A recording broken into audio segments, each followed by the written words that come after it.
our Margdarshika General Science series, and this is the lecture 4 of General Science series, and in this we'll be discussing about fungi and fungal diseases. इस lecture को शुरू करने से पहले मैं पहले ही बता दूं आप लोगों को कि इससे ज़्यादा क्वेश्चंस नहीं पूछे गए हैं. ये इतना कोई सो कॉल्ड फेवरेट टॉपिक नहीं है यूपीएससी का, बट स्टिल हमें एक एक मार्क्स के लिए फाइट करना है. तो let's have a look at these fungi and fungal disease. Going in the deep of this topic is of no use. We have to just look at the superficial points. So let's begin with our topic. सबसे पहले देख लेते हैं fungi है क्या. तो जो हमारी फंजाई है उसको हम एक सेपरेट किंगडम में पढ़ते हैं. आर एस विटेकर ने जो क्लासिफिकेशन किया था मोनरा पिस्टा फंजाई एंड प्लांटेन एनिमोलिया, उसमें से जो किंगडम फंजाई है थर्ड किंगडम, उसमें हम फंजाई के बारे में पढ़ते हैं. फंजाई हमारी मल्टी सेलुलर होती है, जैसे कि जो मोल्ड, ईस्ट, मशरूम, जो ये सब जो होते हैं ये सब आपके फंजाई में आते हैं. जो आपकी फंजाई होती है वो यूकैरियोटिक होती है. Okay, and it is heterotrophic mode of, और ये फंजाई का जो मोड होता है वो हीट्रोट्रॉफिक मोड ऑफ न्यूट्रिशन होता है. मतलब कि वो खुद से अपना खाना प्रिपेयर नहीं कर सकती, रादर वो डिपेंडेंट होती है किसी और पे. अब वो हीट्रोट्रॉफिक होता है तो कितने किस किस तरीके से हो सकता है, तो वो हम देख लेते हैं. सैप्रोफिटिक, सैप्रोफाइट्स भी होते हैं जो कि डेड एंड डिकेइंग मैटर पे जो है सरवाइव करते हैं. ओके, प्लस आपके पैरासिटिक भी होते हैं, ठीक है, जो कि दूसरों से अपना ऑब्टेन करते हैं, दूसरों की चीज़ों को यूज़ करके. थर्ड होता है सिम्बायोन, जो कि एक एसोसिएशन में रह के अपना जो है फूड गैदर करते हैं, न्यूट्रिशन गैदर करते हैं. अब ये एक बहुत फेमस आपका जो है सिम्बायोटिक रिलेशनशिप है, वो है आपका फंजाई और एल्गी का. फंजाई प्लस एल्गी यानी कि शैवाल और कवक मिला के जो है आपके लाइकेन बनाते हैं. ओके, तो इसमें जो फंजाई होता है वो आपका शेल्टर प्रोवाइड करता है, और जो एल्गी होता है वो आपका फूड प्रोवाइड करता है. मूविंग अहेड हम देख लेते हैं कि इसमें रिप्रोडक्शन यानी कि प्रजनन किस किस तरह से हो सकता है. तो एसेक्सुअल, सेक्सुअल, वेजिटेटिव यानी कि अलैंगिक, लैंगिक और वेजिटेटिव तीनों तरीक़ों से हो सकता है. प्लस इसमें जो सेल वॉल होती है वो काइटिन की बनी हुई होती है. ये आप लोग ध्यान रखना कि जो फंजाई होती है उसमें सेल वॉल जो है काइटिन की बनी होती है. ये सारे पॉइंट्स आपको इफ़ इन केस कोई स्टेटमेंट क्वेश्चन आता है वहीं पर काम आएंगे. डायरेक्ट क्वेश्चन इसमें से नहीं आए. कोई भी आपसे ये नहीं पूछेगा कि स्टडी ऑफ फंजाई को हम क्या कहते हैं, या फंजाई की सेल वॉल किस चीज़ की बनी होती है. ये अगर कोई स्टेटमेंट क्वेश्चन आता है तो वहाँ पे आपके जो है कन्फ्यूजन क्रिएट करने के लिए ये सारे पॉइंट्स आपसे पूछे जा सकते हैं. ओके, नेक्स्ट इज़ कि फंजाई जो होती है वो एक ट्यूबुलर फिलामेंट पे ग्रो करती है जिसको हम हाइफे बोलते हैं. और इनका जो है इंटरवूवन स्ट्रक्चर, एक दूसरे से जो है इंटरवूवन जो स्ट्रक्चर होता है उसको माइसीलियम बोलते हैं. इसका मैं अभी आपको एक पिक्चर दिखाती हूँ. सी this is what I was talking about. ये जो आपके जो स्ट्रक्चर्स हैं, दिस वन, ये आपके हाइफे हैं और इनका इंटरवूवन स्ट्रक्चर आपका माइसीलियम बनाता है. ओके, ये आपका मशरूम का डायग्राम है वो जो कि एक फंगस है, फंजाई. ओके, तो अब हम डिजीज़ डिस्कस करेंगे, सारी फंगल डिजीज़. लेकिन इन डिजीज़ को आगे पढ़ाने से पहले मैं आपको बता दूं, इसमें आपको बहुत डीप में जाने की ज़रूरत नहीं है. सिर्फ आपको ये याद रखना है कि अल्फ़ा टॉक्सिन अगर बोला है तो वो एक फंगल डिजीज़ है, और वो किससे होता है इन केस अगर पूछा जाए तो. वैसे ज़्यादातर क्वेश्चन में यही पूछा गया है कि डिजीज़ के नाम दिए and you have to check कौन सी फंगल डिजीज़ है इनमें से. ओके, तो देख लेते हैं. सबसे पहले अल्फ़ा टॉक्सिन, जिसको जो कि एस्परजिलस फ्लेवस या एस्परजिलस पैरासाइटिकस, ये दोनों प्रोड्यूस करते हैं. ज़्यादातर ये एग्रीकल्चर क्रॉप्स पे पाए जाते हैं जैसे कि मेज़, कॉटन सीड्स, पीनट्स एक्सेट्रा. और ये जो है आपके क्रॉप्स को कंटेमिनेट कर सकते हैं या तो हार्वेस्ट के टाइम पे या फिर स्टोरेज के टाइम पे. ठीक है, ये नेचुरल कार्सिनोजेनिक होते हैं. नेचुरल कार्सिनोजेनिक, अब जैसे कि आपको पता है कार्सिनोजेनिक का मतलब होता है कैंसर कॉजिंग. नेचुरल कार्सिनोजेनिक होते हैं नेचर में पाए जाने वाले कार्सिनोजेनिक मटेरियल. ओके, अब ये क्या करते हैं कि ये आपके डीएनए को डैमेज करते हैं. इतने ज़्यादा डीएनए म्यूटेशन हो जाते हैं कि आपका सेल जो होता है वो कैंसरस हो जाता है, कैंसर कॉजिंग हो जाता है. Okay, now moving ahead, next is are aspergillosis, जिसको हमारा जो है एस्परजिलस जीनस की फंगाई जो होती हैं वो कॉज करती हैं. ओके, बहुत सारी फंगाई हो सकती हैं लेकिन वो किस जीनस की होती हैं, एस्परजिलस जीनस की होती हैं. ओके, अब इसमें मैं बहुत जल्दी बता देती हूँ कि होता क्या है, क्योंकि it's not actually important for you. जो इम्पोर्टेंट था आपको बस इतना जाना था कि एस्परजिलोसिस जो है एक फंगल डिजीज़ है। ओके, ह्यूमन, बर्ड्स और बहुत सारे और एनिमल्स में हो सकती है। ये आपके रेस्पिरेटरी सिस्टम को अफेक्ट करती है।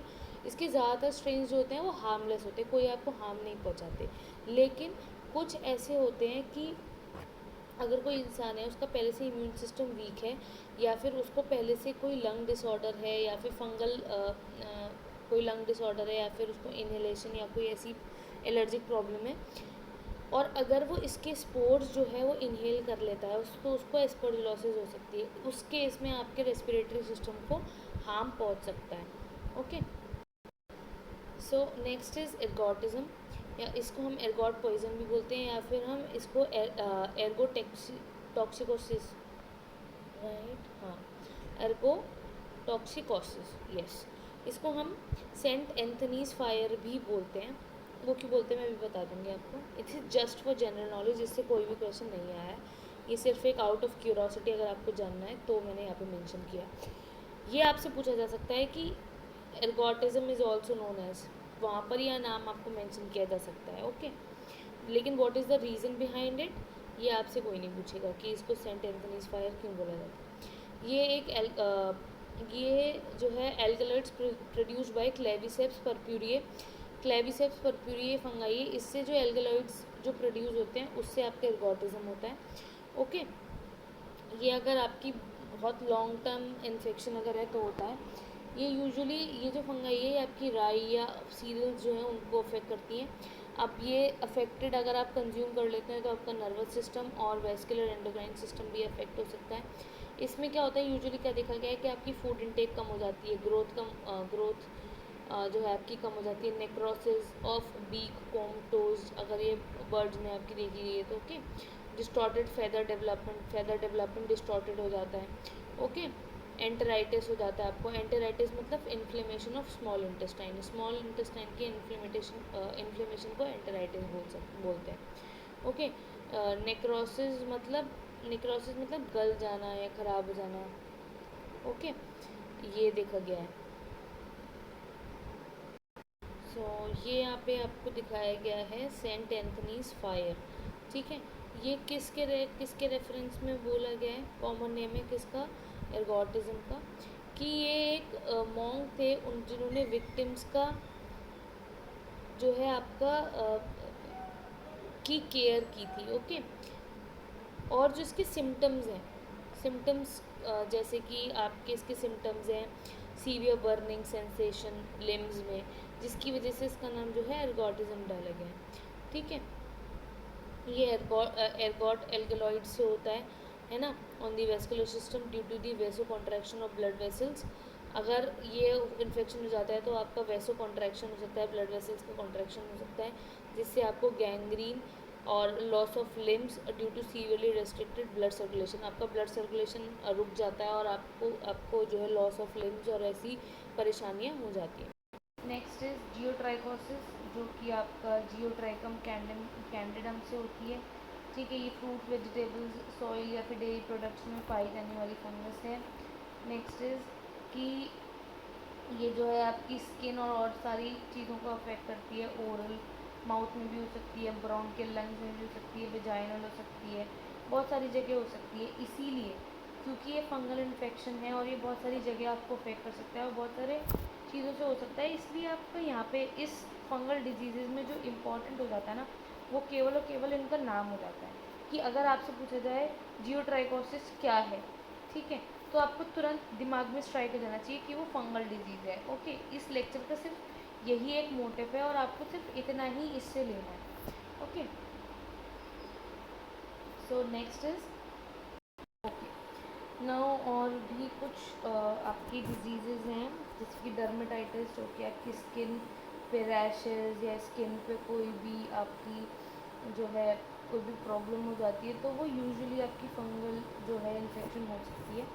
ओके, बाल्डनेस, अगर आपके जगह जगह से बाल जा रहे हैं या आपको नो रीज़न आपके जो है हेयर लॉस हो रहा है, ओके, तो वो आपकी बाल्डनेस में आता है, वो भी किसी फंगल इन्फेक्शन की वजह से हो सकता है ना। कैंडिडियासिस, ये भी एक आपकी फंगल डिजीज़ है। फिर मैं यहाँ पे आपसे एक और बार फिर मेंशन कर रही हूँ कि what you need to take care is the आपको सिर्फ इनके नाम याद रखने हैं कि candidiasis is a bacterial disease, is a fungal disease, is a parasitic disease, okay, और it is a viral disease. तो आपको ये ही याद रखना है, क्योंकि कैंडिडियासिस एल्बिकन्स जो है ये आपका ओरल कैंडिडियासिस बोलता है। कैंडिडियासिस जो है ये भी आपका बहुत जगह हो सकता है, ओके, इसमें भी ऐसी रैशेज़ वगैरह आपको देखने को मिलते हैं। मैं आपको ओरल कैंडिडियासिस का एग्जांपल दिखाती हूँ, wait for a while. See, this is showing आप ओरल कैंडिडियासिस, ओके, जो कि आपकी यूजुअली न्यू बॉर्न्स में देखी जाती है, जिसको कैंडिडा एल्बिकन्स और कैंडिडा गैब्रेटा भी, गैब्रेटा जो है उनकी वजह से होती है, ओके। ये gastrointestinal tract, respiratory tract, mouth कहीं भी हो सकती है, ठीक है, ओके। तो इसीलिए ये आपकी ओरल कैंडिडियासिस का है। ऐसी आपकी जो है जेनाइटल, ओके, वेजाइनल, ये सब भी होती है। तो इसलिए आपको बस ये याद रखना है यहाँ पर कि जो कैंडिडियासिस है वो एक फंगल डिजीज़ है। What you have to take care is, जो कैंडिडियासिस है it is a fungal disease. इसी पर क्वेश्चन पूछा गया है, ओके। जो लास्ट ईयर्स के मैंने क्वेश्चन स्टडी किए उसमें यही पूछा गया कि candidiasis is a bacterial, viral, fungal, parasitic, okay. तो आपको फंगल याद रखना है, okay. So moving ahead, so moving ahead to our last disease, which is the athlete's foot, ठीक है। अभी एथलीट्स फुट इसका नाम क्यों, क्योंकि ज़्यादातर एथलीट्स में देखी गई है। प्लस ये क्या होता है, इसका इन्फेक्शन कहाँ से शुरू होता है, इसका इन्फेक्शन होता है टोज़ के बीच में, जो है आपके इन्फेक्शन रैशेज देखे जाते हैं, ओके। ये कैसे जाता है, जब आप एक टाइम से ज़्यादा देर तक आप शूज़ वेयर करते हो तो जो उसमें स्वेटी स्किन हो जाती है उसकी वजह से जो है आपका ये फंगस जो है आपकी ग्रो कर जाती है और आपको जो है ये इन्फेक्शन हो सकता है। ये कंटेजियस है, मतलब अगर आप उनके शूज़, सॉक्स या फिर आप जो उनकी यूज टावल या फ्लोर पर वो चले हैं, उस फ्लोर पर आप चल रहे हैं, तो ये कंटेजियस है, वो आपको भी हो सकती है उससे, ओके। इसे हम टीनिया पीडिस भी बोलते हैं, ओके। और ये आपकी जो है कॉमनली कहाँ देखी गई है, ये आपकी कॉमनली जो है एथलीट्स में देखी गई है, ओके। तो अभी जो इससे पहले मैंने आपसे बाल्डनेस की बात की थी कि फंगल डिसऑर्डर है या फंगस के इन्फेक्शन की वजह से हो जाती है, तो वो कुछ इस टाइप से आपको दिख सकती है, ओके, जगह जगह। या फिर आपकी जो हेयर लाइनिंग होती है वहाँ से आपके बालों का हटना, ओके, आपके हेयर फॉलिकल्स का वीक होना, वहाँ पे आपका कुछ एरिया में बाल ना आना या फिर चले जाना, ओके। तो ये आपके जो है बाल्डनेस के अंदर आती है, जो कि एक फंगल डिसऑर्डर है। So here I sum up here I sum up with my lecture. और मैंने जो भी आपको बोला है लेक्चर में, please take care of it. You need not to go very very very deep in this topic and waste your time. आपको बस इतना याद रखना है कि जो जो मैंने डिज़ीज़ आपसे डिस्कस की हैं वो फंगल डिजीज़ की कैटेगरी में आती हैं। और आप कहीं भी अगर कोई नया क्वेश्चन देखते हो तो डू मेंशन इट, कोई भी नई फंगल डिजीज़ आप देखते हो तो do mention it in the comment box.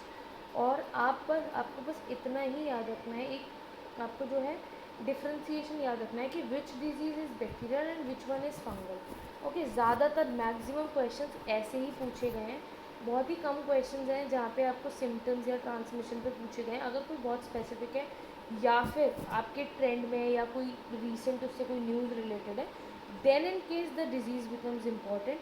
और अगर आप बेसिक ट्रेंड की बात करें तो सिर्फ आपको यही जो है आपको डिफ्रेंसीशन याद रखना है कि जो कौन सी डिजीज़ बैक्टीरियल के अंदर आती है, कौन सी फंगल एंड कौन सी पैरासिटिक एंड सो ऑन।